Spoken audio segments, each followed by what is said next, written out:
Nah, yang muncul yang bisa kita lihat tuh atopinya yang muncul. Pada saat dia bayi, dia muncul radel cup plus atopi. Cuma atopnya Oke. tertutup. Karena kan kita pasti lebih fokusnya mengobati yang radel cup kan. Karena kan kata kuning-kuning bersisik berminyak Iya gitu. ya. Nah, kita pasti fokusnya ke dermatitis seborrheic dulu. Setelah itu Oke. hilang, baru kita fokus ke atopi. Biasanya anaknya pasti punya atopi. Nah, jadi bunda-bunda Kanya dan ayah mungkin ada yang baru punya bayi atau anak yang masih berusia balita, kemudian ada keluhan di kulit kepalanya, ada yang seperti kulit menebal, bersisik, berwarna kekuningan. Nah, menurut Dokter Natalia tadi sudah dijelaskan itu adalah dermatitis seborrheic ya, dokter ya. Ya, Kalau untuk perawatannya di rumah bagaimana tuh ya, Dok? dermatitis seborrheic kah? Iya. Ya. Karena dermatitis seborrheic biasanya kita kasih minyak kelapa, Oke. dioles pelan-pelan.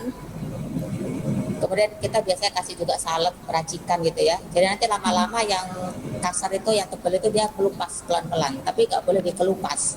Jadi dia harus mengelupas secara alamiah. Apakah bisa memakai minyak kelapa yang biasa dipakai di rumah atau ada khusus, Dok? Ya, biasanya kalau untuk pertolongan pertama itu pakai minyak kelapa itu dulu. Dan kalau saya tidak bisa dalam seminggu ya harus berobat. Kadang-kadang kan kalau misalnya bayi baru lahir itu kan atau baru 1-2 bulan kepalanya masih masih sangat lembut ya, Dok ya, masih lembek ya. Nah, itu kan takut tuh pasti kan mengoleskan minyak, kemudian gimana tuh, Dok, caranya? Apakah harus pakai Oke, bisa pakai kapas baby oil, misalnya atau apa? bisa pakai baby oil dulu pelan-pelan. Mungkin sehari 3 kali dioles. Tapi nggak dikeramas ya. Oh, jangan dikeramas ya, Dok ya. Tidak, lepas sendiri, lepas sendiri, lepas sendiri. Oh, nanti dia akan melepas sendiri. Mungkin keramasnya Kalau mungkin 2 kali apa 3 kali seminggu, tidak tiap hari. dengan sampo khusus nggak, Dok ya, kalau untuk anak yang menderita dermatitis seborrheic? Untuk bayi yang baru lahir ya shampoo bayi. Kan kasih Tidak minyak apa-apa. ya, kemudian dioles baby oil ya. Pelan-pelan nanti Ya. dia lepas. Oke. Ini Oke. beda Nah, pengobatannya kalau sudah umur 5 tahun, 7 tahun itu beda. gimana, Dok, bedanya, Dok? Karena kepalanya kan tekstur kepalanya sudah beda dengan bayi ya. Jadi kita akan bisa pakai nggak pakai minyak kelapa tapi pakai obat-obat racikan dokter. Karena biasanya akan Dengan lebih tebal daripada si cradle cup di bayi. biasanya itu berlangsung berapa lama sih, Dok? Misalnya bayi baru lahir nih menderita cradle cup ini. Kalau bayi baru lahir, kalau misalkan kita perawatannya sesuai, biasanya 1 minggu 2 minggu udah hilang tanpa ada bekas. Jadi kepala benar-benar mulus lagi. Kalau dia sudah lebih besar, misalnya 5 tahun gitu, Dok? Lebih sekitar 2 minggu 3 minggu atau sebulan lah kita bisa bisa bilang kalau dermatitis seborrheic bisa hilang dari kepalanya ya. Tapi setelah itu kita harus maintenance. Misalkan anak itu harus keramas berapa kali seminggu. Karena kadang-kadang anak kan keramas tiap hari. Iya, Nah, kalau ya. tiap hari kulit kepalanya akan kering. Kalau kulit kepala kering, dermatitis seborrheic muncul lagi. Oh, jadi justru tidak boleh kering dan tidak boleh keramas setiap hari ya, Dok ya? Keramas tiap hari pasti mereka pakai shampoo. Iya. Walaupun shampoo itu mild, dimanapun mildnya, dia pasti bikin kulit kepala kering. Nah, kalau Oke. kulit kepala ini akan muncul seperti ketombe-ketombe gitu pertama kali awal. Untuk dermatitis seborrheic pada batita atau balita. Nah, karena tumbuh ketombe gitu, dia keramas tiap hari, lama-lama rambutnya rontok. Oke. Bikin rambut tipis ya. Karena biasanya pada orang tua, kita kalau anaknya punya ketombe sedikit ya, dia langsung pakai shampoo-shampoo yang anti dandruff. Tiap hari dia pakai. Nah, lama-lama bukan anti dandruff yang bukan ketombenya yang hilang, rambutnya rontok. Karena apa? Anti dandruff shampoo itu bikin rambut tuh rapuh, batang rambutnya tuh rapuh, kaku. Jadi, Nah, itu jadi dihindari ya, Dok ya? lebih baik dihindari. Sampo-sampo yang untuk rambut berketombe. Kita balita ya itu hati-hati, boleh dipakai tapi nggak tiap hari. Dan caranya Oke. harus benar. Bagaimana, Dok, caranya, Dok? Minyak shampoo juga harus sesuai ya, karena itu keras. Anti dandruff shampoo di pasaran itu keras. Jadi tidak boleh dipakai tiap hari, paling maksimal 2 kali atau 3 kali seminggu itu pun sudah terlalu sering. Nah, hari-hari biasa yang tidak pakai shampoo itu bisa pakai air, kemudian dibasahi rambutnya, kemudian keringkan sama kipas angin, itu sudah cukup. Tidak usah pakai shampoo. Oke. Kalau misalnya dioles bahan alami, misalnya seperti jeruk nipis atau madu, itu boleh nggak sih, Dok? Kalau misalkan untuk dermatitis seboroik, lebih baik jangan dioles apapun juga, kecuali dia nggak punya dermatitis seboroik. Misalkan dia mau rambutnya tambah lebat gitu ya, boleh saja oles misalnya aloe vera atau apa kemiri, itu boleh. Asal dia benar-benar tahu dia tidak punya dermatitis seboroik di kulit kepalanya. Oke. Oke, saya ada satu pertanyaan lagi. Dermatitis seboroik ini apakah bisa kambuh, Dok? Kalau misalnya udah sembuh nih saat bayi atau batita atau balita, tiba-tiba muncul lagi ketika dia usia 7 tahun atau 8 tahun misalnya. Apakah bisa begitu? Biasanya kalau ada gatal kap pada bayi, batita sama balita dia nggak muncul, tapi nanti muncul pada saat remaja sebagai ketombe, kemudian dia menyebar ke wajah, ke bagian alis, ke bagian lipatan pipi, atau di belakang telinga itu selalu gatal. Itu disebabkan karena aktivitas hidup, misalkan stres, capek, kurang tidur, atau minum kopi ya, kebiasaan minum kopi, atau makan makanan yang berlemak, itu bisa menimbulkan dermatitis seboroik yang beda gejalanya dengan cradle cap pada saat bayi. Tapi dipicu ketika anak itu terkena cradle cap di saat bayi ya, Dok ya? Bisa muncul kembali ketika dia remaja. Ini bentuknya nggak cradle cap, bentuknya lebih ke arah yang kering. Kering ya. Kita sebutnya kayak ketombe ya. Tapi berbeda dengan ketombe ya, Dok ya? Sama. Oh, sama dengan ketombe. Lebih parah. Oke. Jadi bisa lebih merah, kulit kepala itu merah meradang gitu. Kemudian masuk ke wajah, ke alis, ke lipat pipi, belakang telinga itu gatal sekali dan itu sangat mengganggu. Oke. Nah, tadi Bunda dan Ayah kayaknya sudah mendengarkan ya penjelasan Dr. Natalia mengenai dermatitis atopik dan dermatitis seboroik. Nah, Dok, ada beberapa pertanyaan lagi yang sudah masuk ke Kanya. Boleh kita bahas satu persatu ya, Dok ya? Silakan. Oke. Ini ada pertanyaan dari Bunda Madrinisa. Halo Bunda Madrinisa. Bunda Madrinisa bertanya, kalau punya hewan peliharaan seperti kucing, bisakah menimbulkan masalah kulit, Dok? Saya coba menjawab ya. Kalau kucing itu memang bersih, nggak ada kutu, selalu dimandikan, dan si anak atau anggota keluarga yang serumah tidak mempunyai alergi terhadap bulu kucing, boleh-boleh saja, dan dia tidak akan menimbulkan alergi atau gejala di kulit. Tapi kalau misalkan di anggota keluarganya ada yang alergi terhadap bulu kucing, sebaiknya dihindari untuk memelihara kucingnya. Jadi dicek dulu ya. Dicek dulu pertama kebersihan hewan peliharaannya, kemudian kedua kondisi kesehatan keluarga di rumah. Ya. Oke, Bunda Madrinisa, semoga terjawab pertanyaannya. Ini masih ada beberapa pertanyaan lagi, Dok.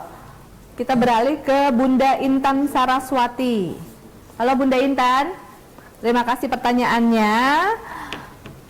Begini, Dok, bayi saya ada tanda putih-putih seperti panu di daerah leher dan punggung.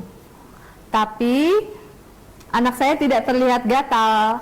Kata dokter anaknya tidak apa-apa. Dibilang putih-putih ini dulunya kemerahan dan baru saja berubah menjadi putih. Nah, sebetulnya itu apa ya, Dok?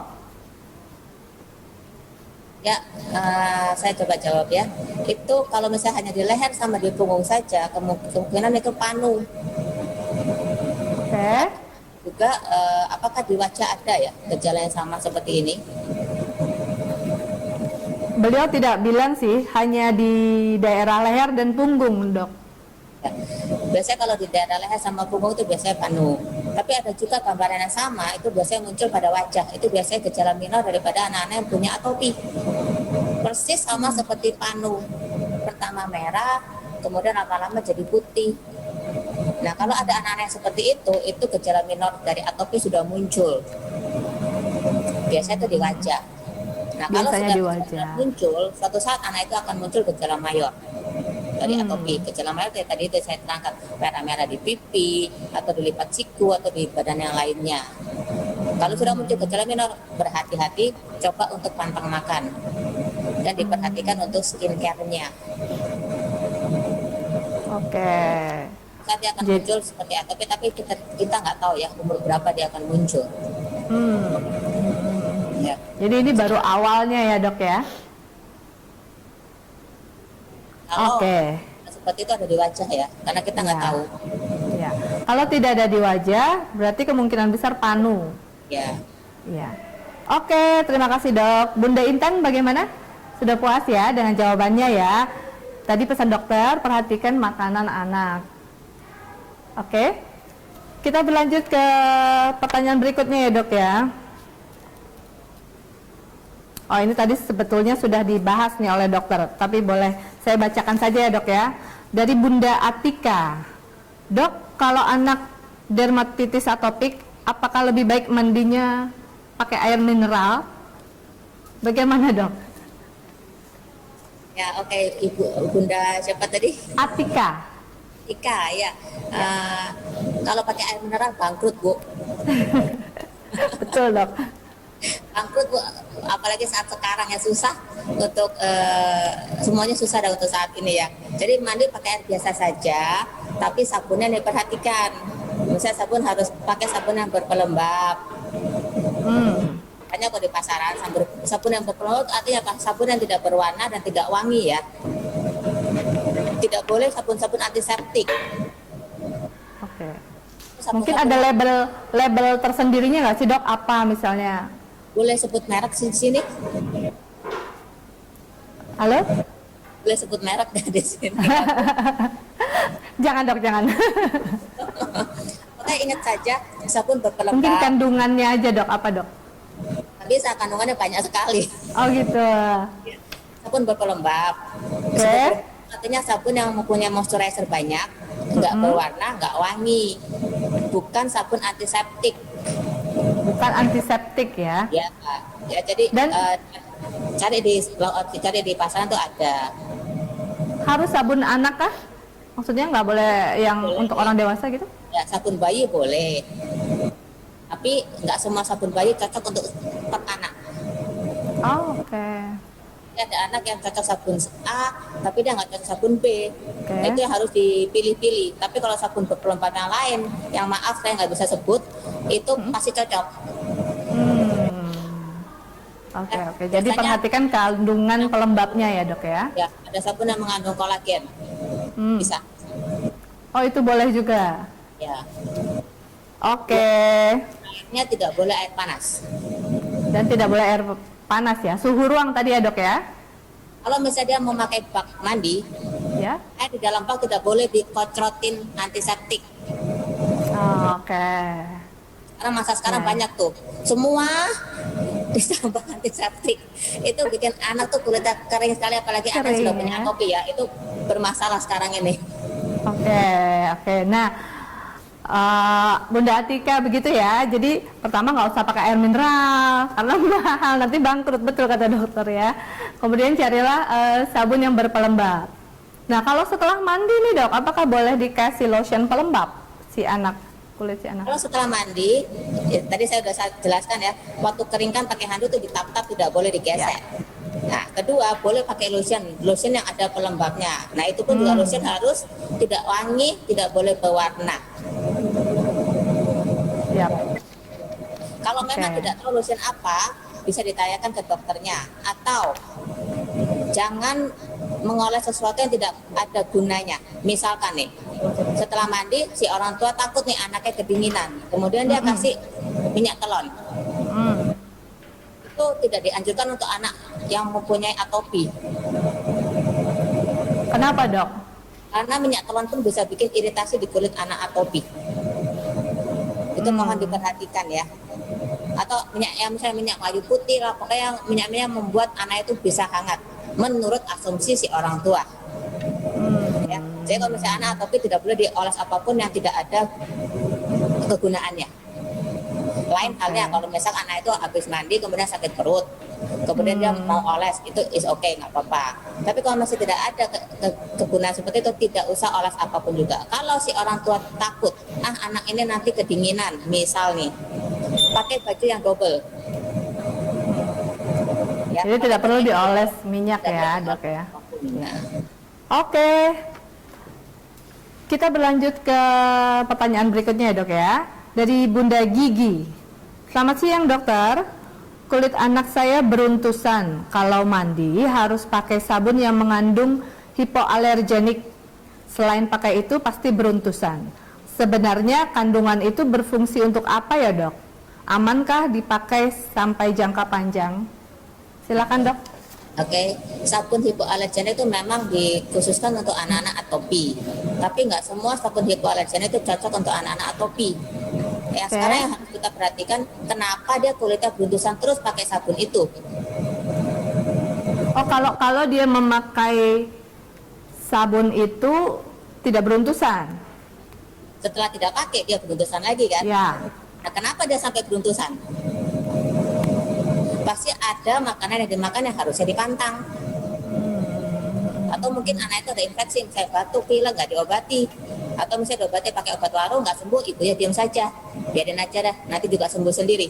Nah, itu akan muncul di kulitnya. Karena apa? Begitu dia ada infeksi, imun turun. Imun turun, atopi naik. Atopi naik, timbul gejala seperti beruntusan. Dia pakai sabun yang hipoalergenik. Oke, betul. Nah, di dalam hipoalergen itu ada pelembabnya. Tapi itu juga nggak bisa untuk mengobati kulit anak yang sudah beruntusan. Jadi jangan dibalik. Jadi si ibu ini harus cari tahu ya, kenapa kok anaknya beruntusan terus. Betul. Jadi beruntusan harus dihilangkan dulu. Baru boleh pakai sabun-sabun hipoalergenik, is oke, nggak masalah. Jadi dicek, sekali lagi dicek kira-kira makanan apa yang bisa mencetus alerginya tersebut ya dok. Nah, untuk mengetahui apakah makanan yang bisa memicu alergi, apakah harus melalui tes alergi dok? Enggak. Atopi tidak ada hubungan dengan tes alergi. Oke. Kalaupun si ayah bunda mau melakukan tes itu, tidak bisa diaplikasikan di sehari-hari. Nanti hasilnya itu seperti apa? Alergi debu. Apakah kita bisa menghindari debu di Jakarta? Tidak bisa. Atau alergi apa? Nanti keluar hasilnya itu seperti itu. Jadi tidak bisa diaplikasikan di kehidupan sehari-hari. Jadi percuma saja untuk tes seperti itu. Kecuali tes makanan ya boleh. Ya. Misalnya anak saya alergi makanan apa ya? Saya bisa tahu ya. Bisa menghindari itu boleh. Tapi untuk tes alergi yang lain itu kalau menurut saya tidak ada gunanya. Jadi kalaupun mau tes alergi makanan ya dok ya, entah itu seafood, ya, mungkin ya dok ya, kacang-kacangan gitu ya dok ya. Boleh. Oke, terima kasih dok. Bunda Gigi, semoga terjawab ya pertanyaannya ya. Kita berlanjut ya dok ya ke pertanyaan dari Bunda Asri. Dok, anak saya perempuan usia 6 tahun, sudah 2 tahun ini menderita penyakit gatal-gatal di telapak kaki, mirip seperti luka melepuh hingga ke sela-sela jari. Jika sedang kambuh, nyeri sekali dan semakin membanyak, bisa sampai 2 minggu dan anak rewel. Pernah berkonsultasi ke dokter, menurut dokter disebabkan oleh alergi dan diberi obat oles. Bagaimana penanganan yang tepat saat kambuh ya dok? Yang harus silakan dok. Gejala yang muncul itu apakah di-trigger sama makanan yang dimakan sebelumnya? Satu, atau dia pegang sesuatu bu sebelum muncul itu. Ini pada anak ya, saya nggak tahu anaknya usia 6 tahun tadi ya. Usia 6 tahun, ya, perempuan, gatal-gatal di telapak kaki mirip melepuh. Salah satu gejala impetigo, yaitu gejala infeksi bakteri. Kedua, juga gejala iritasi terhadap sesuatu yang dia sentuh. Ketiga, biasanya itu bisa juga diperburuk dari sabun yang dipakai. Ya, itu jadi ada bermacam-macam. Jadi harus diperhatikan yang mana yang termasuk sama si anak ini yang 6 tahun. Jadi kalau misalnya infeksi bakteri, ya kita harus cari tahu infeksi bakteri apa, ya kemudian diobati. Kalau misalkan iritasi, ya kita harus menghindari bahan yang disentuh sama anak itu.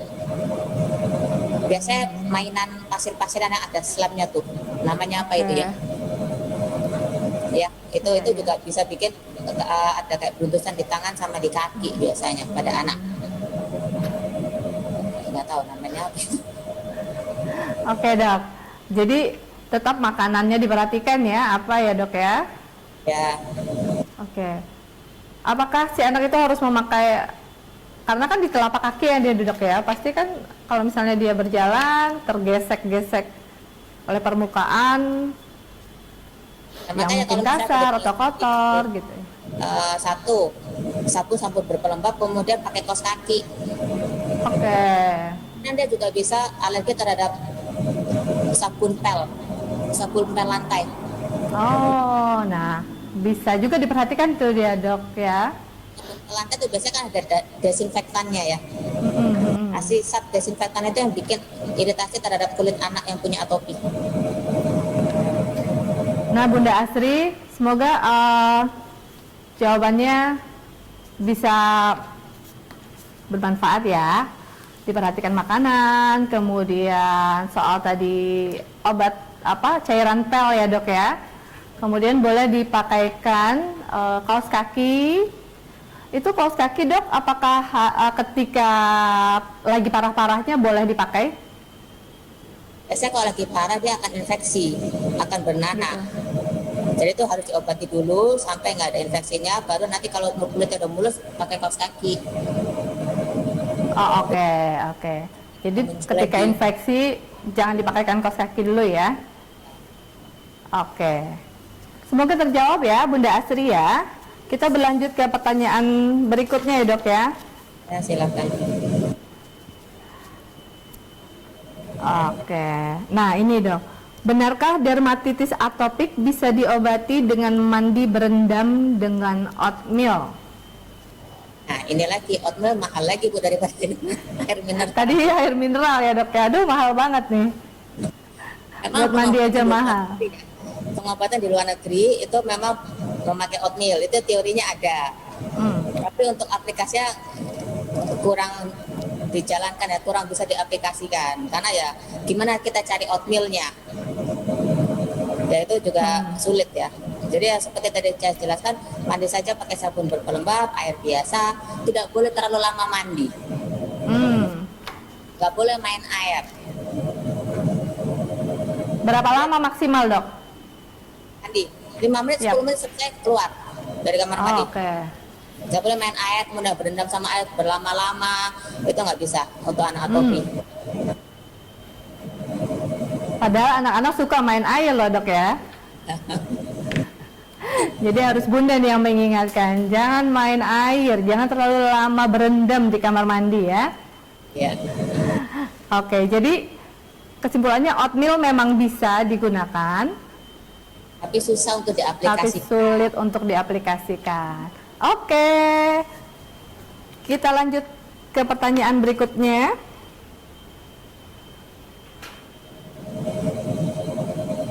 Dari Bunda Rindari 28. Dok, kalau kulit kering itu apa penyebabnya? Cara penangannya seperti apa? Bayi saya berusia 3 bulan. Silakan dok. Bayi 3 bulan. Ya, Satu, kulitnya kering. biasanya dia ada genetik atopi tadi yang sudah saya jelaskan. Dari mana dia punya? Ya dari orang tuanya. Kalau orang tua nggak punya, lihat saudara-saudara orang tuanya ada apa tidak. Dia pasti ada. Jadi masuk ke si baby itu gen lemahnya. Mungkin sekarang gejalanya hanya kulit kering. Bagaimana cara mengatasinya? Satu, ya tadi itu mandi pakai air biasa. Biasakan dengan mandi air biasa. Karena pada saat biasanya orang tua tuh mandiin bayi pakai air suam-suam kuku. Itu diubah menjadi air yang ke arah air biasa, bukan suam-suam kuku. Suam-suam kuku itu masih hangat. Kalau kalau pakai sound kuku, kulit anak pasti lebih kering lagi. Siap. Ya, jadi harus ke air yang temperatur suhu tubuh, air biasa, bukan air dingin ya, air biasa. Kemudian mandinya nggak boleh terlalu lama, pakai sabun bayi. Kemudian pada saat keringkan harus ditap-tap, tidak boleh digesek. Itu aja. Kemudian pakai body lotion yang bisa bikin kulit itu lebih lembab. Dan ingat, pemilihannya juga harus hati-hati. Body lotion yang nggak boleh yang wangi, ya, nggak boleh yang berwarna. Jadi pilih yang paling mild. Oke. Oke, Bunda Rindari terjawab ya pertanyaannya. Juga ya. Apa dok? Sorry. Lotion yang hypoallergenic. Oh, lotion yang hypoallergenic. Ya. Oke. Kita lanjut ke pertanyaan berikut. Dok, anak saya laki-laki usia 5 tahun sering sekali terkena biduran. Hampir setiap bangun tidur bentol-bentol melebar di area tangan dan kaki. Mengapa bisa begitu ya dok? Bagaimana mengatasi anak yang sering biduran? Silakan dok. Satu, pada anak yang biduran kita harus cari tahu penyebabnya apa. Karena biduran itu banyak penyebabnya, tapi yang paling utama ada 4. Ada infeksi di dalam darah, ada infeksi di dalam saluran kencing, ada infeksi di dalam giginya, atau di area THT, hidung, tenggorok, telinga. Apakah itu ada? Contoh, kalau darah sama kencing kita taunya dari laboratorium ya, atau mungkin kencing pun biasanya tidak ada gejala. Dia nggak ada nyeri kencing, dia nggak ada, pokoknya tidak ada gejala-gejala untuk yang kencing infeksi ya. Itu hanya bisa kita lihat dari laboratorium. Yang giginya, apakah ada gigi berlubang? Nah itu pastikan ke dokter gigi. Karena biasanya kalau gigi sudah berlubang mungkin dia nggak ngilu. Kenapa? Karena belum masuk sarafnya si bakteri, tapi sudah ngumpul di lubang giginya. Itu bisa menjadi fokus tempat infeksi. Itu yang bisa bikin biduran. Kemudian di telinga, apakah dia pilek? Apakah hidungnya buntu sebelah? Telinga, apakah ada cairan yang keluar dari telinga? Ya kan. Kemudian tenggorok, apakah dia suka batuk, sakit menelan atau sakit tenggorok? Itu harus dicari tahu semuanya. Ya, kenapa? Karena kalau kita nggak cari tahu penyebab dari biduran ini, dia bisa makin banyak munculnya, makin sering. Kalau semakin sering, dia akan masuk ke kulit yang paling tipis, yaitu di kelopak mata. Dia akan bengkak mata, bengkak bibir, dan kemudian tidak bisa napas. Karena semua menciut. Nah, kalau semua menciut, pertolongannya cuma satu, ke UGD, kemudian di tracheostomy.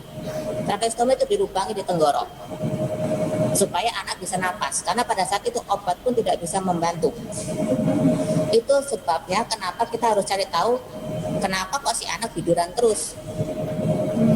Satu. Kedua, biduran bisa diperburuk ya dengan makanan. Jadi bukan penyebabnya makanan, tapi bisa diperburuk dengan makanan. Kalau seperti anak ini sudah biduran berkali-kali, lebih baik pantang makan. Seperti kayak telur, susu, sapi, seafood itu harus out. Nggak boleh dimakan dulu sebelum kita tahu penyebabnya apa. Ya, itu perlu diperhatikan. Jadi jangan mengobati untuk gejalanya saja, tapi harus tuntas sembuhnya. Kita harus cari tahu sebabnya apa. Karena kasihan, karena anak kecil umur 5 tahun sering biduran seperti itu. Jadi pertama saya sarankan cek laboratorium darah sama kencing. Oke. Ternyata dari biduran itu bisa meluas dampaknya ya dok ya? Jadi berhati-hati. Oke. Kita lanjut ke pertanyaan berikut. Dok, bagaimana tipsnya mengatasi ruam popok pada bayi? Oke. Ruang popok, satu, pampersnya harus diganti tiap 3 jam. Mau penuh, mau enggak ganti tiap 3 jam. Kedua, pilih popok yang enggak banyak rendahnya ya kalau saya bilang itu. Jadi pilih yang paling simple. Kalau misalkan nggak ketemu popoknya seperti itu, bisa dikasih bedak, lipat pahanya, dikasih bedak atau dikasih pelembab, kemudian pasang pampersnya, supaya si pampers itu kalau mengiritasi tidak sampai kena ke kulitnya, tapi kena ke pelembabnya yang sudah dioles sebelumnya. Itu tidak apa-apa ya dok, ditabur bedak atau pelembab? Biasanya itu banyak ya. pabrik-pabrik yang mengeluarkan untuk bayi itu banyak, ada krim untuk ruang popok itu ada, bisa digunakan seperti itu. Tapi untuk mencegahnya cara seperti itu, ganti pampers setiap 3 jam atau 4 jam, mau penuh mau enggak ganti, kemudian kasih pelembab di lipatan yang terkena sama karetnya pampers itu ya, sebelum memakai pampers. Oke. Kita lanjut ke pertanyaan berikut karena masih ada beberapa nih dok ya, sementara waktunya sudah semakin menipis. Dok, apakah ada vitamin atau suplemen tertentu yang bisa mengatasi masalah kulit anak? Ya, suplemen itu banyak, bisa mengatasi masalah kulit. Tapi kalau atopi, suplemen itu hanya adjuvan. Jadi suplemen itu hanya obat sampingan ya. Yang paling utama untuk atopi itu ya tadi saya bilang skincare gimana, harus sabunnya diganti yang berpelembab, cara dia menjalani hidup seperti apa yang boleh, apa yang enggak. Itu atopi lebih fokus ke arah situ daripada menggunakan suplemen seperti adjuvan. Tapi itu juga penting untuk anak-anak atopi untuk menggunakan adjuvan. Tapi adjuvan sendiri pun kalau misalnya cuma adjuvan yang diminum itu nggak ada efek untuk atopi. Banyak sekarang di pasaran antioksidan tinggi ya, itu banyak, itu bisa digunakan untuk anak atopi. Tapi minumnya juga harus, nggak bisa cuma seminggu minum yang nggak ada efek. Dia harus minum misalnya sebulan, 2 bulan minum terus dengan skincare kulitnya dengan baik sesuai pantang makan. Kemudian diikuti sehari-harinya, yang nggak boleh kecapean. Untuk anak-anak ya tidak boleh kecapean, nggak boleh stres. Stres itu artinya terlalu banyak, misalnya terlalu banyak tugas atau terlalu banyak les, itu bikin anak tuh stres, tidak bisa istirahat. Oke. Mungkin anaknya fine-fine aja, ketawa-ketawa aja, tapi badannya tidak bisa. Imun dia Jadi drop. harus menjaga imunitasnya ya dok ya. Oke, kita masih ada satu pertanyaan lagi ya dok ya. Ya. Soal biang keringat nih dok. Apakah biang keringat pada bayi boleh diobati memakai bedak tabur tidak dok? Yang keringat, kalau memang benar-benar itu biang keringat, bukan gejala atopi yang seperti biang keringat, itu bisa pakai bedak tabur.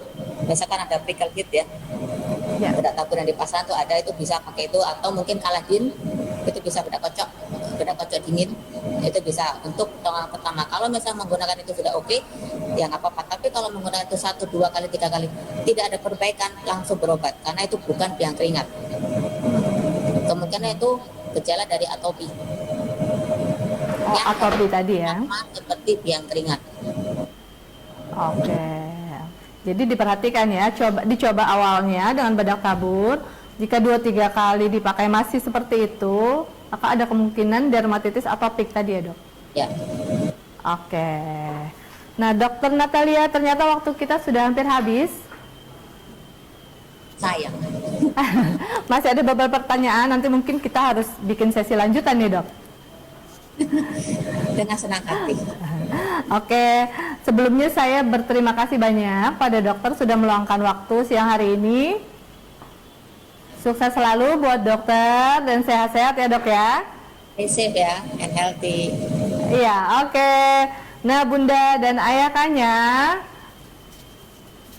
sudah sekitar 5 menit lagi nih, kita hampir habis waktunya. Tapi kalau ada pertanyaan masih boleh disampaikan melalui DM atau komen. Nanti akan Kanya tampung dan kita tulis sebagai artikel di website Kanya.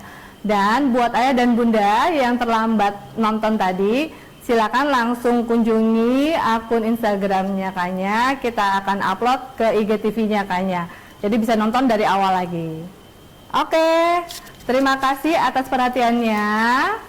Dan jangan lupa tetap menjaga kesehatan, pakai masker dan jaga jarak.